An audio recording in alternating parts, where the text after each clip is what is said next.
So, what if I were to say to you that while Brexit did split the Tory party very, very cleanly into many, many different ways, this Rwanda plan, this whole scuffle, this whole war, this whole whatever you want to call it, this probably brewing civil war is the current soul and direction of the Tory party, this future direction in which they want to go in. And we've talked about this before. The problem with the real Tory problem is they are obsessed with their ideology. That their ideology is true and correct, and they must follow it to the letter because it cannot be wrong. And if it is, if something bad happens or anything like that, well, it's clearly not our fault. You know, clearly it must be something else because our ideology is right. It is pure and it works. And what we have seen over everything from domestic policy to foreign policy to even immigration policy to even Brexit was just a continuing of doubling down again and again and again on these right-wing ideas and just pushing them even further and even faster. And what's happened? They keep on coming up against problems after problems after problems. And not once have these crazy ideologues stopped to even think, because, well, they're ideologues, of course they're not, have even stopped once to think, maybe the reason why these plans aren't working is because of the ideology behind them. And of course, that has so far not happened. But the Rwanda plan, from what we can see, seems to be causing so much division in the Tory party. This dividing line could be even worse and cause even more trouble for Rishi Sunak, who is already a weak prime minister, even more trouble. So we'll see what happens. But we're going to talk about more of this because I think this division that is clearly forming now is something we have to talk about. So before we go on talking about that, please do remember to click on the like, share, and of course the subscribe button. And of course, down below there are links to my Patreon page and a one-off donation link called Buy Me Coffee, where you can, well, buy me coffee. And of course, there is the one-off donation link, the YouTube thank you button, the Pony Club as well, down below as well. And thank you very much to everyone who does help and support the channel, even if you do just click the like and share button. So, Brexit. Let's talk about that division and why it is different from this Rwanda one. And we're going to look at the moderates. What happened with the Tory moderates during Brexit? There was a split. There was a very evident split. And you had one side that went, this is going to be us. Oh, Alexa, stop. So this is what happened. They decided to, sorry, that Alexa's just completely thrown me off. So one side went, Brexit is a really bad idea. We cannot accept this. You know, this is going to do real big damage to the economy. The other side that ran the campaign hasn't really thought the ideas out through this. It's all going to end in tears. What happened? Well, they campaigned against this. They wanted a lot softer Brexit. And ultimately, they were, so we say, cast out of the party by Boris Johnson. Now, not all the moderates were thrown out because there were a lot of moderates who were voted, you know, campaigned to remain, campaigned to, you know, be there. We're not just talking people like, you know, Liz Truss, who, well, changed with the weather. They were like, well, you know, the vote has happened. We can sort of live with this so long as we sort of see good results on this, and that we are going to sort of back this, and that this is sort of the direction that, you know, that we think people want to go in. And so that's what happened here. But it was only really a split within the more moderate faction of the Tory party. What you are seeing here is a very clear dividing line between what the moderates of the Tory party, those that are left, and of course those of the far right. And the right in particular has been the driving force of the Tory party since 2016, pushing themselves even more, doubling down even more.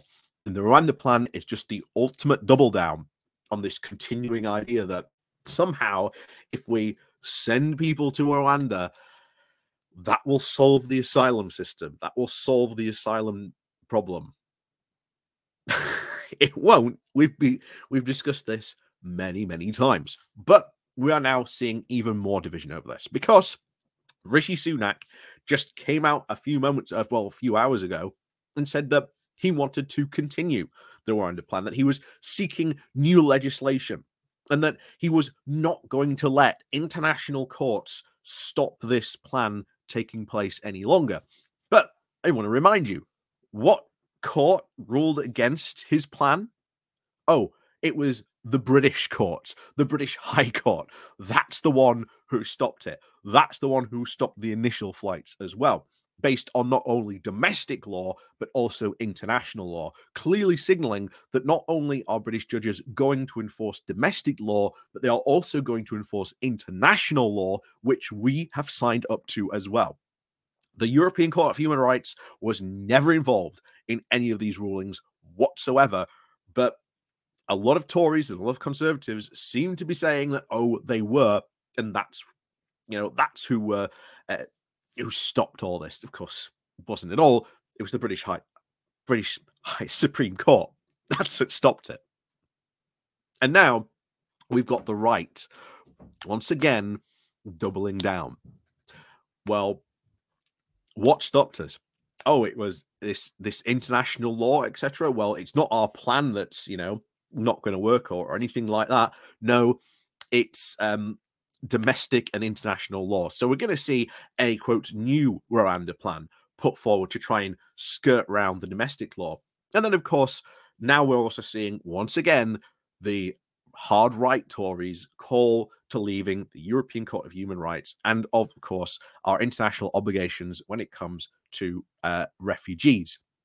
If we did this, this would be really, really bad for us on so many scales. Not only would this destroy our withdrawal treaty that we have with the EU and all the trade that we currently have, because that is, to quote, I think it was David Heggie, I think, who said this entire withdrawal agreement, baked into it is the European Court of Human Rights. So not only that, this also calls into question, of course, the Good Friday Agreement. Not only that, we become an international embarrassment, a pariah. What does this mean? What you should not be doing this. This just causes far more headaches than anything else. And of course, now we've got over 30 moderate Tories that have now written to Rishi Sunak to put pressure on him not to bow to the pressure that people like Suella Braverman and all the rest of her, far-right chums are putting on him, not to break to this. Now, this is going to cause, I think, a substantial split because Rishi Sunak is being pulled in both of these directions. So far, he seems to be being pulled more to the right than by the moderates, but eventually these moderates will see that if Rishi Sunak is going to go down this route, they will act. They have publicly said in a letter that they will not accept this, that they will not stand for, the UK government trashing international treaties or even, the European treaties as well. This is going to cause a huge split. If you thought Brexit caused a split in the Tory party, this could cause an even bigger one. But it all depends now on what happens with this. There's rumors that apparently Rwanda is actually not wanting to follow through on the Rwanda plan anymore, that they no longer want to follow the treaty because of all the bad press that they've got about it. And of course, ultimately, this plan hasn't really sold well in Rwanda itself. So there are a lot of interesting things happening at the moment over there that could also scupper this plan on that front as well. But we'll have to see what happens. And trust me, this will tear the party apart either way, because if they go with the Rwanda plan, well, of course, the moderates are going to say, you can't do this. You've got about 30 or so MPs who have publicly signed an open letter. There may be even more than that. You've, of course, got the traditional right-wing Tories who seem to want to be pushing this idea and this plan and how well all that works. Of course, it's not going to solve the asylum problem, because, you need to sort of maybe fund the asylum system and sort out the backlog, etc., which, again, they are not. Needless to say, which side wins, they will kick up a fuss. And ultimately, I think this could lead to probably triggering a general election. And then, well, we'll see what happens in the aftermath of that. So, as always, thank you very much for watching. And of course, as always, we'll see you all next time.